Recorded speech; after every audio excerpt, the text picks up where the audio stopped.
Hello बच्चों, sample paper 1 question number 33 देखते हैं। बहुत आसान क्वेश्चन है, ध्यान से आपको देखना है बस। देखिए क्वेश्चन क्या कह रहा है, a right triangle A B C. फटाक से एक राइट ट्राइंगल बनाया। ये कह रहा है ए पे 90 डिग्री बना रहा है, ए पे 90 डिग्री बना रहा है।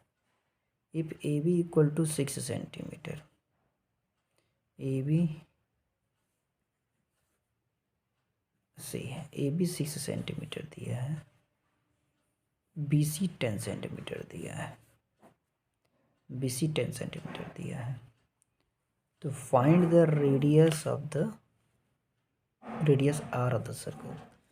अब इसको एक सर्कल ऐसे करके सर्कमस्क्राइब कर रहा है, मान लीजिए ऐसा करके। डायग्राम थोड़ा सा देख लीजिएगा, सर्कमस्क्राइब कर रहा है।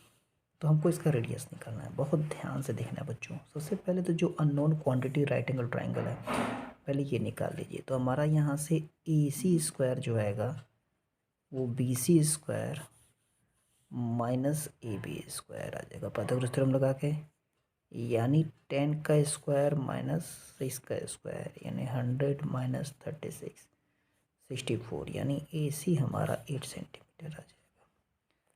अब यहाँ देखिए बस प्रॉपर्टी का खेल है, कह रहा रेडियस निकालना है, रेडियस निकालना है। मान लीजिए ये, और हम ये जानते हैं क्या होता है, ये परपेंडिकुलर होता है, ये 90 डिग्री बनाएगा।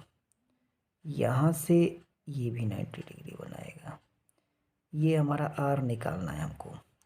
क्लियर हो रही होगी बात। अब ध्यान से देखिएगा, हम लोग ये प्रॉपर्टी जानते हैं कि ये अगर 90 है तो ये भी 90 होगा, क्योंकि अब टेंजेंट से जो अपोजिट एंगल का सम 180 डिग्री होता है। अब ये 90 है तो ये भी 90, यानी अगर आप ध्यान से देखेंगे तो ओ मान लीजिए एम है, ये मान लीजिए एन है, ओ एम ए एन, जब सारे एंगल 90 डिग्री हो गए और ये आर है, 90 डिग्री हो गए तो 90 90 90 90, तो ये रेक्टेंगल हो गया। रेक्टेंगल के अपोजिट साइड से करते, ये आर है तो ये भी आर हो जाएगा, ये आर है तो ये भी आर हो जाएगा। यानी एक तरह से ये सारे एंगल 90 डिग्री सारे साइड से इक्वल हो गए तो एक स्क्वायर हो गया, इज स्क्वायर। ये क्या हो गया, एक स्क्वायर होगा। अब स्क्वायर के सारे साइड्स क्या होते हैं, इक्वल। अब ध्यान से देखिएगा बच्चों, ए एन हमने लिया आर, तो हमारा सी एन कितना आ गया, टोटल 8 था, 8 माइनस आर।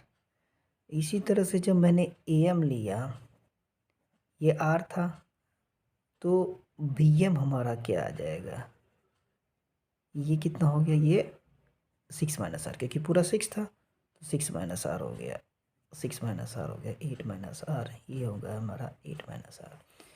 अब जानते हैं, मान लीजिए सी जी है, तो अब जानते हैं आप कि बी एम जो होगा हमारा बी जी के इक्वल होगा। एक्सटर्नल पॉइंट से ड्रॉ किए गए टेंजेंट्स आपस में इक्वल होते हैं, टेंजेंट्स इक्वल, ये लोग जानते हैं। यानी अगर ये 6 माइनस आर है तो ये भी 6 माइनस आर है। सिमिलरली सी एन जो है सी जी के इक्वल होगा,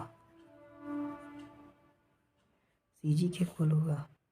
यानी अगर ये 8 माइनस आर है तो ये भी सी जी भी 8 माइनस आर हो जाएगा।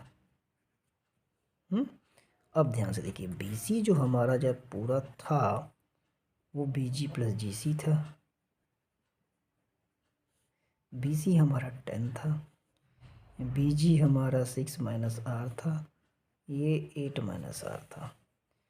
तो 10 equal to 6 plus 8 14 minus 2r, 2r उधर गया, 14 माइनस